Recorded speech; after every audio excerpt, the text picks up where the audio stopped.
and today we're going to be learning about conquering a maze. Go use the right hand roll to navigate through a maze. I'm going to skip the middle and go to 1, 2. Start with the code from the previous page, or if you want a challenge, start with an all new code.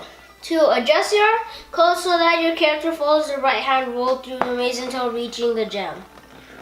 So I'm going to copy from the last page, and this is going to be easy. And we have to delete navigate around wall and put, yeah, oh, it's not deleting, okay.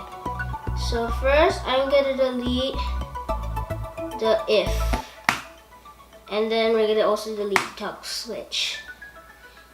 And then this is going to be it, and then I'm going to also delete wall from the function.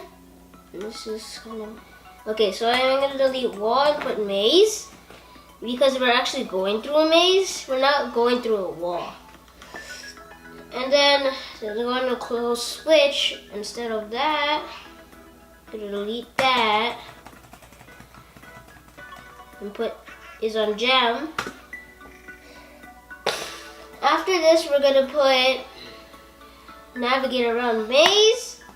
And then when it's on gem, we have to collect gem, because this is going to shut down the while, and then we're going to go to the collect gem. I'm going to run faster, because this is going to take a very long time. It takes a very long time if you just put it on run my code. And he's going to keep walking. He's walking. Okay, he's done walking now. Please subscribe to my channel if you like this video, and also leave a like. Bye!